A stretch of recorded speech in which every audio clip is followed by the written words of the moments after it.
Барлықтарыңызға сәлем, құрметті оқырмандар. Бүгін біз кезекті ереже бойынша тестті талдайтын боламыз. Тестті талдау барысында біз сізге барынша пайдалы ақпарат беруге тырысамыз. Сондықтан да мұқият қарап, ең алдымен өзіңіз жауап беріп, одан кейін өзіңізді тексеруге тырысыңыз.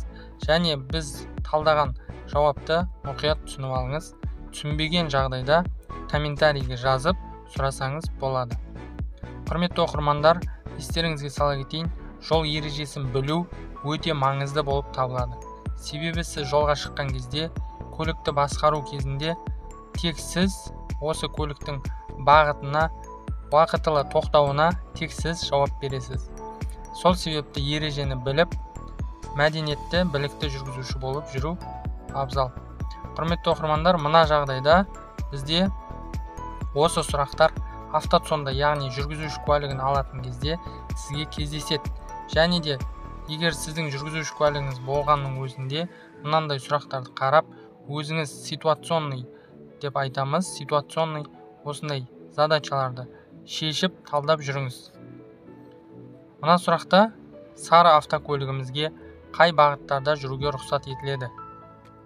Бірінші жауап Б және Г. Яғни Б және Г. Екінші жауап барлық бағытта рұқсат етіледі. Үшінші жауап Б, В және Г. Төртінші жауап А және Б нұсқалары. Құрметті оқырмандар, мына бізде тұрған қиылыста орнатылып тұрған жол белгілеріне мән берсек, бұл жерде жол бер деген белгі тұр, және оның астында ақпараттық нұсқағыш белгі тұр.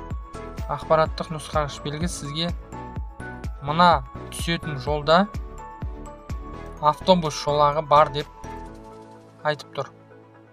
Енді автобус жолағы қай жерде тұр? Әрине, автобус жолағы мына А бағытында. Яғни оңға бұрылатын болса, мына сары автокөлігіміз автобус жолағына түсіп кетеді. Сол себептен бізге ол жаққа бұрылуға болмайды.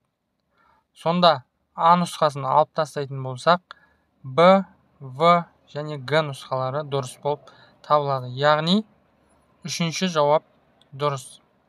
Құрметті оқырман, мына А, Б бағытында, В бағытында, Г бағытында сары автокөлікке ешқандай тыйым салу белгісі жоқ. Сол себепті осы нұсқа дұрыс болып табылады. Егер сіз дұрыс жауап берген болсаңыз, құттықтаймыз. Құрметті оқырман, келесі видеоларымызды қарап, мына YouTube каналымыздағы барлық видеоны қарап, талдауларды тыңдап, достарыңызбен бөлісіп, жол ережесін тереңірек түсініп жүріңіз.